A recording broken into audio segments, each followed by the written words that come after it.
Hello my dear student, MZ7 class में आपका स्वागत है।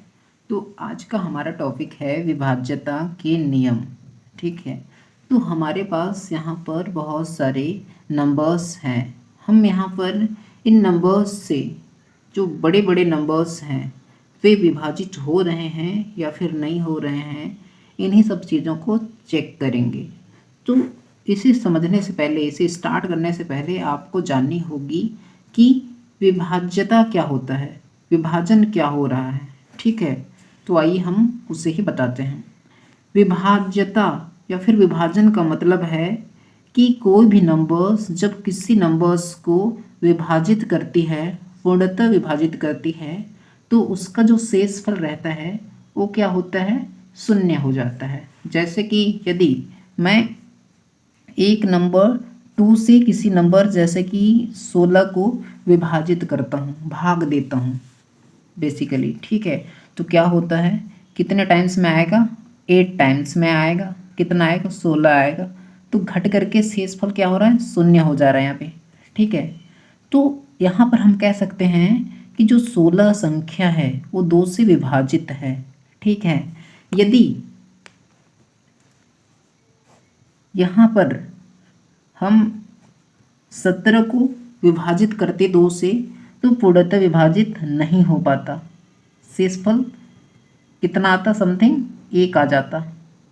ठीक है, तो यहाँ पर हम कह सकते हैं कि जो 17 यानी कि 17 जो नंबर्स है वो 2 से डिविजिबल नहीं है, विभाज्य नहीं है। ठीक है, अब हम आगे जानेंगे कि हमें विभाज्यता के नियम की आवश्यकता क्यों पड़ी है। ठीक है, उसके लिए मैंने यहाँ पर एक नंबर्स ले रखा है 3, 4, 6। ठीक है, इसी तरीके से बहुत सारे नंबर्स हो सकते हैं जो बड़े बड़े हो सकते हैं, इससे भी बड़े बड़े नंबर्स हो सकते हैं। ठीक है, अब हमें चेक करना है कि ये जो पूरा का पूरा नंबर्स है वो 2 से विभाजित है कि नहीं है। तो आपको क्या करना होगा, 2 से भाग देना होगा। यदि शेषफल इसका 0 आता है, शून्य आता है, तब जाकर के आप बोलेंगे ये जो नंबर है 346 जो नंबर है वह 2 से विभाजित है। ठीक है, ये प्रोसेस जो होगा वो लंबा हो जाएगा। ठीक है, जैसे कि यदि मैं इसे सॉल्व करूं तो कैसे होगा, 1 टाइम। ठीक है, यानी कि 1 टाइम 2 आया, 1 आया। ठीक है, 4, 7 टाइम कितना आया, 14 ही आएगा, कट जाएगा, 6 निकल उतर जाएगा, 3। तो देखिए कट जा रहा है, यहाँ भी शेषफल क्या हो रहा है, शून्य हो रहा है। तो ये प्रोसेस आपको करनी पड़ी, तब जाकर के आपने यहाँ पर बता रखा है कि 346 जो है 2 से विभाजित है। ठीक है, यदि आप यहाँ पर विभाज्यता के नियम को जान जाते तो आपको इतना लंबा प्रोसेस करने की आवश्यकता नहीं पड़ती। तो आप यहाँ पर समझ सकते हैं कि विभाज्यता के जो नियम हैं वह बड़े बड़े नंबर्स को सेकेंडों में पता करने के लिए कि ये नंबर्स दिए गए नंबर्स से विभाजित है कि नहीं है, इसका चेक कराता है बहुत ही कम टाइम पे। ठीक है, तो जानना भी बहुत ही ज़्यादा इम्पोर्टेंट हो जाता है हमारे लिए।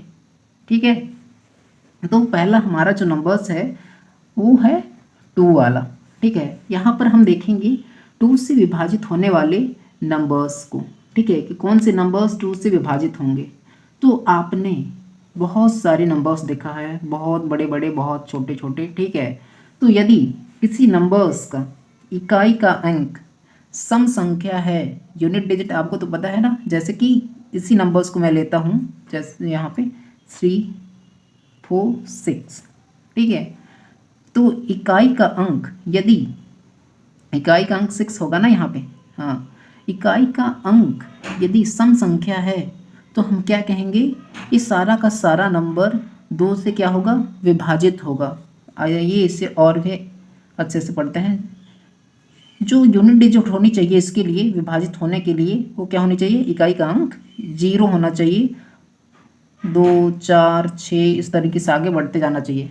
ठीक है, अब अगला नंबर है हमारे पास यहाँ पर 3 का।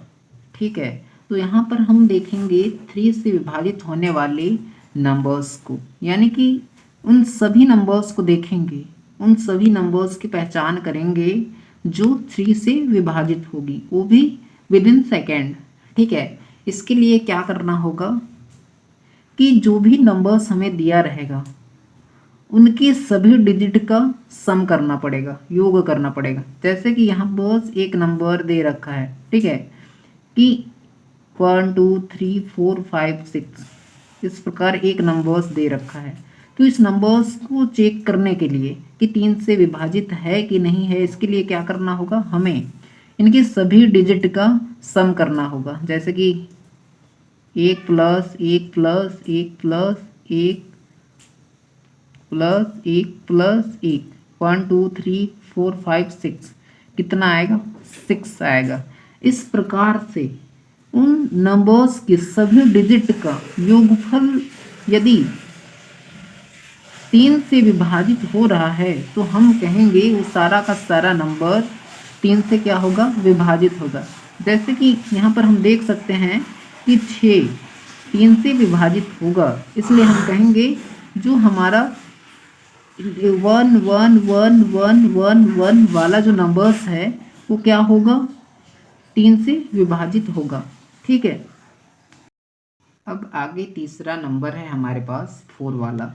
ठीक है, यहाँ पर हम देखेंगे 4 से विभाजित होने वाले सभी नंबर्स को तथा उनकी पहचान करेंगे। ठीक है, तो 4 से विभाजित होने के लिए क्या होना चाहिए कि जो भी नंबर्स दिया रहेगा उसका यूनिट डिजिट तथा जो दहाई का अंक है, यानी कि इकाई का अंक तथा दहाई का अंक दोनों मिल करके इस 4 से डिविजिबल होना चाहिए, विभाजित होना चाहिए। जैसे कि यदि एक नंबर्स यहाँ पर 4 1 6, ठीक है, 416 लेते हैं एक नंबर। ठीक है, तो इसे हम चेक करते हैं, इसका यूनिट डिजिट क्या होगा, 6 होगा तथा दहाई का अंक क्या होगा, 1 होगा। ये दोनों नंबर्स मिल करके क्या 4 से विभाजित हो रहे हैं, तो आप कहेंगे कि 4 16 को विभाजित करता है। इस प्रकार हम कह सकते हैं कि यदि किसी नंबर्स का इकाई का अंक तथा दहाई का अंक दोनों मिल करके यदि 4 से विभाजित है तो वो सारा का सारा नंबर्स 4 से विभाजित होगा, यानी कि यहाँ पर हम कहेंगे 416 4 से विभाजित होगा।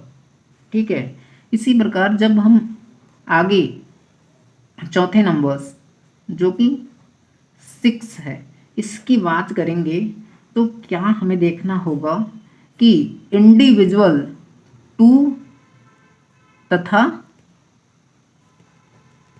3 से वो नंबर्स विभाजित है अलग अलग। इंडिविजुअल कहने का मतलब 2 से भी और 3 से भी अलग अलग। ठीक है, यदि वो नंबर्स विभाजित है तो वो नंबर्स 6 से भी क्या होगा, विभाजित होगा। फॉर एग्जाम्पल हम यहाँ पर लेते हैं 1 6 4 3 2 1 2। ठीक है, इनका जब हम सम करते हैं तो वो सम 3 से विभाजित होता है, आप करके देख सकते हैं। और जब हम इसे 2 से विभाजित करते हैं तो भी हो जाता है, क्योंकि इसका जो यूनिट डिजिट है वो 2 है। तो इस तरीके से हम कह सकते हैं कि सारा का सारा नंबर्स 6 से विभाजित होगा।